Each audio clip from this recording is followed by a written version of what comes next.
ሰላም ጤና ይስጥልኝ ክብራትና ክብራን ተመልካቾቻችን እንደምን አላችሁ? ከከፋ ቴሌቪዥን የሰዓቱ ዜና ይዘን ቀርበናል። ዜናዎቹን በመምራት ፍጹም ተሾመ ከእናንተ ጋር ቆይታ አደርጋለሁ። በጠሎ ወረዳ የውራላ ታዳጊ ማዘጋጃ ቤት ይፋዊ የሥራ ማስጀመሪያ መርሃ ግብር ተካሄደ። የውራላ ታዳጊ ማዘጋጃ ቤት በወረዳው 5ኛ ማዘጋጃ ቤት ሆኖ ስራ መጀመሩ ነው የተገለጸው። አንተነህ ፍቃዱ በይፋዊ ስራ ማስጀመሪያ መርሃ ግብር ላይ ንግግር ያደረጉት የጠሎ ወረዳ ዋና አስተዳዳሪ አቶ አትርሴ ሸታቸው የህብረተሰቡ የረጅም ጊዜ የመልካም አስተዳደር ጥያቄ ሆኖ የቆየው የውራላ ታዳጊ ማዘጋጃ ቤት ስራ በመጀመሩ እንኳን ደስ ያላችሁ ብለዋል። በዚህም የውራላ ታዳጊ ማዘጋጃ ቤት በወረዳው 5ኛ ማዘጋጃ ቤት ሆኖ በይፋ ስራ እንዲጀመር መደረጉንም አቶ አትርሴ ገልጸዋል። የከተማዋ ነዋሪዎች፣ የሀገር ሽማግሌዎች፣ ወጣቶች፣ ሴቶች፣ ባለሀብቶችና ሌሎች የሚመለከታቸው አካላት በይፋ ወደ ስራ የገባው የውራላ ታዳጊ ማዘጋጃ ቤት ከሌሎች አቻ የፈርጅ 5 ከተሞች ጋር ተወዳዳሪ እንዲሆን የድርሻቸውን መወጣት እንዳለባቸውም ዋና አስተዳዳሪው ተናግረዋል። የከፋ ዞን ከተማ ልማትና ኮንስትራክሽን መምሪያ ኃላፊ አቶ አሸናፊ አዲሱ በመርሃ ግብሩ ላይ ባስተላለፉት መልእክት አንድ ማዘጋጃ ቤት የህብረተሰቡን ጥያቄ ለመመለስና እንደ ተቋም ሆኖ ለመቀጠል የራሱን ገቢ በአግባቡ መሰብሰብ ሲችል ነው ብለዋል። በከተማው ከዚህም በፊት በአመት ከ1.9 ሚሊዮን ብር በላይ ገቢ መሰብሰቡ ማዘጋጃ ቤት ሆኖ እንዲዋቀር መደረጉንም የመምሪያው ኃላፊ ተናግረዋል። ከተማዋን ለወደፊት ለነዋሪዎቹ ምቹና ማራኪ ለማድረግ የከተማን ፕላን በአግባቡ መተግበር ያስፈልጋል ያሉት አቶ አሸናፊ ለዚህም ህብረተሰቡ ከማዘጋጃ ቤቱ ጋር በጋራ መስራት እንዳለበትም አሳስበዋል። በመጨረሻም የውራላ ታዳጊ ማዘጋጃ ቤት ክልላዊ የከተማነት እውቅና መመዘኛ መስፈርት በማሟላቱ በክልሉ ከተማ ልማትና ኮንስትራክሽን ቢሮ የተዘጋጀውን የእውቅና ሰርቲፊኬት እና የከተማ ፕላን ርክብክብ ተደርገዋል። በይፋዊ ስራ ማስጀመሪያ መርሃ ግብሩ ላይ የጠሎ ወረዳ ዋና አስተዳዳሪ አቶ አትርሴ ሸታቸው፣ የከፋ ዞን ከተማ ልማት እና ኮንስትራክሽን መምሪያ ኃላፊ አቶ አሸናፊ አዲሱን ጨምሮ የዞንና የወረዳ ከፍተኛ የስራ ኃላፊዎች እንዲሁም የዘርፉ ባለሙያዎች ተገኝተዋል።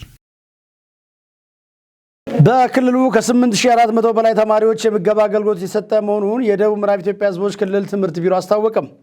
የምገባ አገልግሎት ልዩ ድጋፍ ለሚያስፈልጋቸው ቅድመ መደበኛና አንደኛ ደረጃ ትምህርት ቤት ተማሪዎች እንደሆነም ተገልጿል። ዘገባው የክልሉ የመንግስት ኮሚኒኬሽን ነው። ብሩክታይት ብርሃኑ ታቀርባለች። እየተሰጠ የሚገኘው የተማሪዎች ምገባ አገልግሎት ልዩ ድጋፍ ለሚያስፈልጋቸው ቅድመ መደበኛና አንደኛ ደረጃ ትምህርት ቤት ተማሪዎች እንደሆነም ተገልጿል። የቢሮ ምክትል ኃላፊና የመማር ማስተማርና ምዘና ዘርፍ ኃላፊ ዶክተር ደስታ ገነመ እንዳሉት በክልሉ የትምህርት ጥራትን ለማሳደግ ከሚተገበሩ ኢኒሼቲቮች መካከል የተማሪዎች የትምህርት ምገባ መርሃ ግብር አንዱ ነው ብለዋል። የምገባ መርሃ ግብሩ የተማሪዎች መጠነ መቅረትና ማቋረጥን ከመቀነስ ባሻገር የተማሪዎች ትምህርት ቤት ተሳትፎን በማሻሻል በመማር ማስተማር ሂደት ትምህርታቸውን በንቃት በመከታተል ውጤታማ እንዲሆኑ እንደሚያግዝም ጠቅሰዋል። በክልሉ የተማሪዎች ምገባ መርሃ ግብር በ2017 የትምህርት ዘመን በመጀመር ገና በጅምር ላይ የሚገኝ ሲሆን እስካሁን ባለው ሂደት በ48 ትምህርት ቤቶች ምገባ አገልግሎቱ እየተሰጠ እንደሆነም የቢሮ ምክትል ኃላፊው አስረድተዋል። መሰረታዊ ሀሳቡ 5 ኪሎ ግራም እህል ለተማሪ በሚል ኢኒሼቲቭ ላይ ተመሰረተ ሲሆን ከማህበረሰብ፣ ከትምህርት ቤቶች ከሚገኘው ምርት፣ ከባለ ሀብቶች፣ ረጂ ድርጅቶችና ግለሰቦች በሚሰበሰብ ሀብት የሚከናወን በመሆኑ የራስ ገዝ የምገባ ሂደትን የሚከተል ነው ብለዋል። የምገባ መርሃ ግብሩ ባልተጀመረባቸው የቅድመ አንደኛ ትምህርት ቤቶች ማህበረሰቡን በማወያየት የተማሪ ወላጆችን በማሳተፍ እንዲጀመር ይደረጋል ብለዋል። የተጀመረው በተገቢው እንዲቀጥል መርሃ ግብሩ ባልተጀመሩባቸው ትምህርት ቤቶች እንዲጀምር በየደረጃ የሚገኙ አመራሮች እስከ ትምህርት ቤት የቀበሌ አስተዳዳሪዎችና የመምህራኖች ሚና ከፍተኛ በመሆኑ እነዚህ አካላት ተግባሩ የትውልድ ግንባታ ጉዳይ ስለሆነ ለፕሮግራሙ ቀጣይነትና መስፋፋት ሚናቸውን እንዲወጡም ኃላፊው ጠይቀዋል። በከፋ ዞን በካካ ከተማ ለኮሪደር ልማት የተጀመረው የገቢ ማሰባሰብ ተግባር ተጠናክሮ መቀጠሉን የአዲዮ ወረዳ አስተዳዳሪ አቶ ገረመው ገብሬ ገለጹ። እስካሁን ከ6 ሚሊዮን ብር በላይ ገንዘብ መሰብሰቡን አስታውቋል። ዘገባው የደቡብ ሬዲዮና ቴሌቪዥን ድርጅት ቦንጋ ቅርንጫፍ ነው። ቤተልሔም ምሩ ታቀርባለች። የአዲዮ ወረዳ ዋና አስተዳዳሪ አቶ ገረመው ገብሬ እንደገለጹት የወረዳው ርዕሰ ከተማ የሆነችውን የካካ ከተማ ኮሪደር ልማት ማሳለጥን ዓላማው ያደረገ የገቢ አሰባሰብ ስራ መካሄድ ጀምሯል ብለዋል። የኮሪደር ልማት በሀገር ደረጃ ከተጀመሩ የልማት ስራዎች መካከል አንዱ ነው ያሉት ዋና አስተዳዳሪው ማህበረሰቡን በማስተባበር ይህ የልማት ስራን ተግባራዊ ለማድረግ እንቅስቃሴ እየተደረገ መሆኑን ተናግረዋል። በዚህም አርሶ አደሮች፣ ተማሪዎች፣ ነጋዴዎችና የመንግስት ሰራተኞች እንዲሁም በሌሎች አካባቢ የሚገኙ የወረዳው ተወላጆች በሀብት አሰባሰቡ ላይ የተሳተፉ ይገኛሉ ብለዋል። በሚቀጥሉት 5 ዓመታት ውስጥ ከተማዋን መልሶ ለማልማት 138 ሚሊዮን ብር ለመሰብሰብ መታቀዱን ገልጸው በተያዘው በጀት ዓመት ብቻ 26 ሚሊዮን ብር ይሰበሰባል ተብሎ እንደሚጠበቅ ጠቁመዋል። በእስካሁኑ 6 ሚሊዮን ብር በጥሬ የተሰበሰበ ሲሆን በአይነትም የተለያዩ ድጋፎች ተበርክተዋል ብለዋል። በአጠቃላይ 1.2 ኪሎ ሜትር ለሚሸፍነው የኮሪደር ልማት ስራ የተጀመረው የገቢ አሰባሰብ ስራ ተጠናክሮ መቀጠሉን አስታውቀዋል። በከተማው የመንገድ፣ የፍሳሽ ቦይ፣ የአረንጓዴ ልማት፣ የወጣቶች መዝናኛ ፓርክና ሌሎች ተግባራት በኮሪደር ልማቱ ለመገንባት ከተያዙ እቅዶች መካከል መሆናቸውንም ነው ያብራሩት። የካካ ከተማ ለሁሉም የተመቸች ጽዱ፣ ውብና ማራኪ ከተማ እንድትሆን ያስችል ዘንድ ጥር 17 2017 ዓ.ም በሚካሄደው የገቢ ማሰባሰቢያ ቴሌቶን የወረዳው ተወላጆች፣ ባለሀብቶችና ሌሎችም እንዲገኙ አቶ ገረመው ጥሪ አቅርበዋል።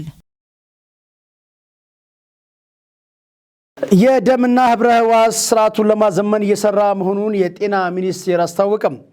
በሚኒስቴር መስሪያ ቤቱ የ128 ሚሊዮን ብር የሚያወጡ የተለያዩ የህክምና መሳሪያዎች በክልሎች ለሚገኙ 55 የደም ባንኮች ድጋፍ ተደርጓል። ምህረት አብርሃ ነው።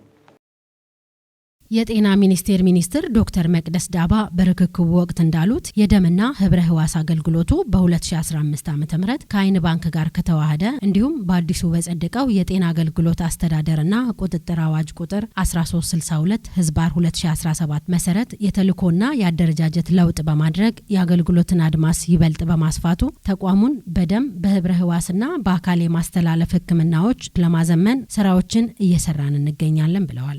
የጤና ሚኒስቴር በሁሉም አቅጣጫ የኢትዮጵያ ደምና ህብረ ህዋስ ባንክ አገልግሎት እየደገፈ እንደሚገኝና የዛሬውም ድጋፍ የቀጣይ ድጋፍ አንዱ ማሳያ ነው ያሉት ሚኒስትሯ ድጋፉ 12 አይነት የህክምና መሳሪያዎችን ያካተተ እንደሆነና በገንዘብ ሲሰላ 128 ሚሊዮን ብር ወጪ የተደረገበት መሆኑን ጠቁመዋል።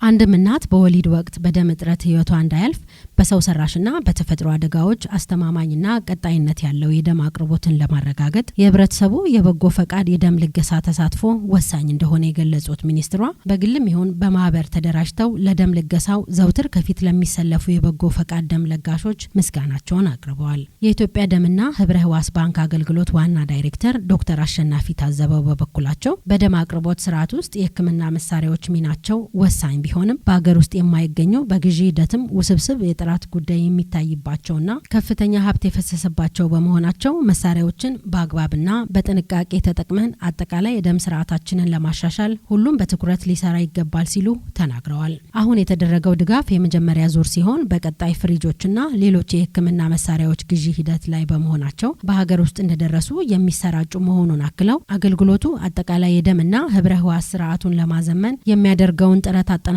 እንደሚቀጥል አስረድተዋል። የሸኮ ብሔር ዘመን መለወጫና የምስጋና በዓል ወይም ቲኬሻ ቤንጊ በቴፒ ከተማ እየተከበረ ነው።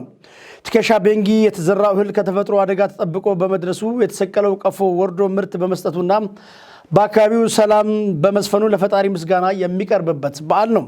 በበዓሉ ከደረሰው እህል በየአይነቱ ቀርቦ በባላባቶች ይቀመሳል፣ ለአካባቢው ነዋሪዎችም ይዳረሳል። የቲኬሻ ቤንጊ በዓል በተለያዩ ምክንያቶች ሳይከበር ተቋርጦ ከቆየ በዘንድሮ ዓመት ለሁለተኛ ጊዜ እየተከበረ እንደሚገኝ ተገልጿል።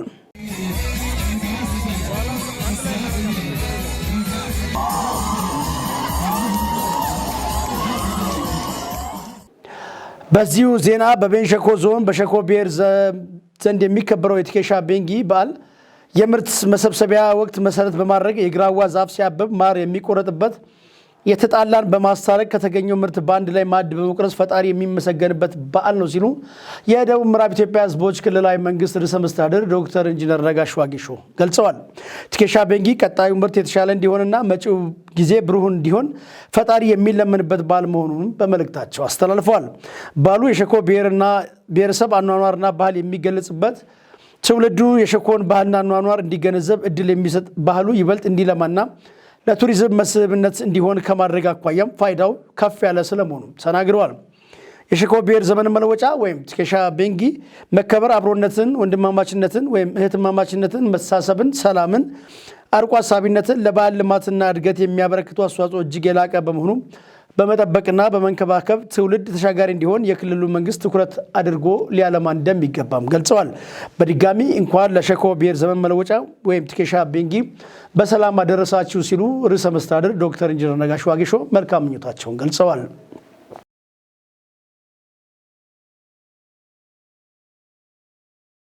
በቡናው ዘርፍ ያለውን እምቅ አቅም ለመጠቀም መረጃ በአግባቡ መለየትና ማደራጀት ለቀጣይ ውጤት ከፍተኛ አስተዋጽኦ ያበረክታል ተባለም። የደቡብ ምዕራብ ኢትዮጵያ ሕዝቦች ክልል ግብርና ቢሮ የቡናና ሻይ ቅመማ ቅመም ባለስልጣን በደረቅ ቡና ምርት አዘገጃጀት ግብይትና ለዞን እንዲሁም ለወረዳ ባለሙያዎችና ባለድርሻ አካላት በሚዛን አማን ከተማ ንድፈ ሀሳብና በተግባር ያጣመረ ስልጠና ተሰጥቷል። ዘገባው የክልሉ መንግስት ኮሚኒኬሽን ነው፣ እንደሚከተለው ይቀርባል። በስልጠናው ላይ ንግግር ያደረጉት የክልሉ ቡና ሻይ ቅመማ ቅመም ባለስልጣን ዋና ዳይሬክተር አቶ አስራት መኩሪያ በስልጠናው የተለያዩ ጉድለቶች ፈጥኖ በማረም ለምርታማነት መቀነስና ጥራት ጉድለት ምክንያቶችን በአግባቡ መፍታት አስፈላጊ እንደሆነም ገልጸዋል። አክለውም በአልሚ ባለሀብት በግብይት ስርዓት ህገወጥነትና ሰርቲፊኬሽን አሰጣጥ የሚታዩ አሰራሮችን እርምጃ በመውሰድ በየደረጃው በመፍታት ወደ ማዕከላዊ ገበያ የሚቀርበውን የቡና ምርት መጠንም ሆነ ጥራት ለማሻሻል በየደረጃው የሚገኙ የባለድርሻ አካላት ኃላፊነታቸውን በተገቢው መወጣት እንዳለባቸው አሳስበዋል። በመሆኑም በየዞኑ የሚለማውን የቡና ማሳ በዘርፉ የተሰማሩ አርሶ አደሮችና አልሚ ባለሀብቶችን በየጊዜው የተሰበሰበው የምርት መጠንን የገበያ እዝ ሰንሰለትን በማሻሻል ህገወጥነትን በመከላከል ከዘርፉ የሚገባውን ገቢ ማግኘት እንደሚገባ በመግለጽ ለዚሁም የመረጃ ስርዓቱን ማጠናከር ከፍተኛ አስተዋጽኦ እንዳለው በአጽንኦት አንስተዋል። የቡና ምርትና ምርታማነትን ለማሳደግና ጥራቱን የጠበቀ ምርት ለማዕከላዊ ገበያ ለማቅረብ ከዘር ምርጫና ችግኝ ዝግጅት ጀምሮ የምርታማነት ማሻሻያ ፓኬጆችን ተግባራዊ ማድረግ ያስፈልጋል ያሉት የክልሉ ቡናና ሻይ ቅመማ ቅመም ባለስልጣን ዋና ዳይሬክተር ምክትል ዋና ዳይሬክተርና የልማት ጥበቃ ዘርፍ ኃላፊ የሆኑት አቶ በላይ ኮጆብ ናቸው። ሰልጣኞቹ ከንድፈ ሀሳብ በተጨማሪ የተግባር ስልጠናውን በአማን በሚገኘው የሀጂመር ተስፋ የቡና ማበጠሪያ ኢንዱስትሪ ወስደዋል። በስልጠናው ላይ አስተያየት የሰጡት ሰልጣኞች የደረቅ ቡና ኢንዱስትሪው በስልጠናው የተሰጠውን ቅድመ ሁኔታን በመስፈርቱ መሰረት በማሟላት ቡናውም በየደረጃው እንዴት እንደሚበጠርና አከመቻቸቱን በተመለከተ ተሞክሮ እንደተቀሰም ተናግረዋል። በመሆኑም በአቅራቢና ላኪዎች መካከል ያለውን ግንኙነትና የገበያ ትስስር ለማጠናከር እንደሚያግዝም አንስተዋል። የባለድርሻ አካላት የወሰዱትን ስልጠና በቁርጠኝነትና በቅንጅት ወደ ተግባር በመቀየር በክልሉ በቡና ዘርፍ በምርታማነትና ጥራት ተወዳዳሪነት እንዲሁም የክልሉን ገቢ ከፍ ማድረግ የድርሻውን እንዲወጣ አሳስቧል። ወፍ ዘራሽ የተሰኘ ዘጋቢ ፊልም ከእንግሊዝ ቀጥሎ ለሁለተኛ ጊዜ በከፋ ዞን ቦንጋ ከተማ ለእይታ ቀርቧል። ፊልሙ ከቡና መገኛነት ጋር ተያይዞ መረጃ በማሰባሰብ የተዘጋጀ የረጅም ጊዜ ስራ እንደሆነ ዋና አስተባባሪው አቶ ሰለሞን ተክሌ በዕለቱ ተናግረዋል። ፊልሙ በቀጣይ በሚዲያ ታግዞ ለሁሉም አካላት እንደሚቀርብ በስፍራው የተገለጸ ሲሆን ከፋና ተፈጥሮ ያላቸው ቁርኝት እንዲሁም የቡና ጣዕምና ተፈጥሮ አጠባበቅን መሰረት አድርጎ የተዘጋጀ ስለመሆኑም ከፊልሙ ለመረዳት ተችሏል። በቀጣይ ዓለም አቀፍ እውቅናን ያተረፉ የፊልም ኢንዱስትሪዎችና ባለሙያዎች ይህንን ይዘት በማስፋት ለመስራት ወደ ሀገር እንደገቡ ያገኘነው መረጃም ያመለክታል። የፊልሙን ቅንጭብጫቢ ተመልክተን እንመለስ።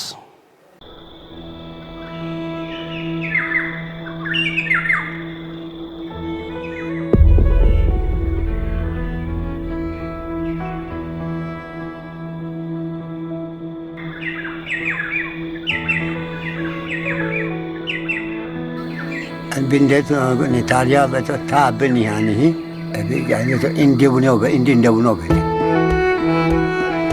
Coffee is a cultural commodity which maintains social system here. It's the only place on earth which is coffee ground. That's why we are winning easily, you know. What I want to tell you is about coffee variety, environment, processing, the culture of producing coffee. Promoting this renewable energy. When you help women, you sure you help the family.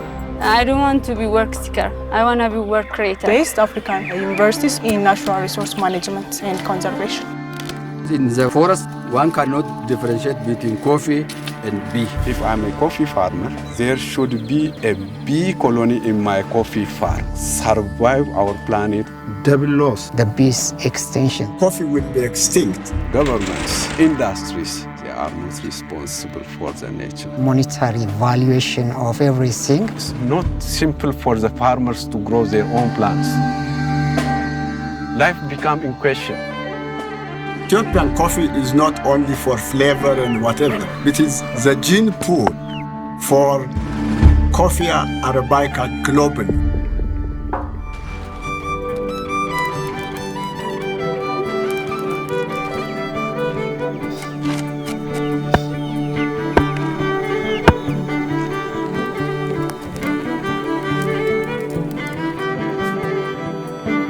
Coffee is grown from Ethiopia, but everybody enjoys it.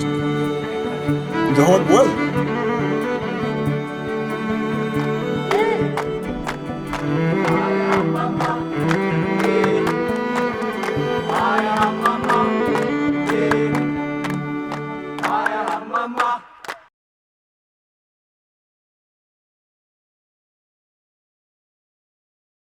የደቡብ ምዕራብ ኢትዮጵያ ሕዝቦች ክልል መንግስት ጤና ቢሮ በኢንፎርሜሽን ኮሚኒኬሽን መረጃ አያያዝና አጠቃቀም ዙሪያ ከ6 ዞኖች ለተውጣጡ የዘርፉ ባለሙያዎች ስልጠና እየሰጠ ይገኛል።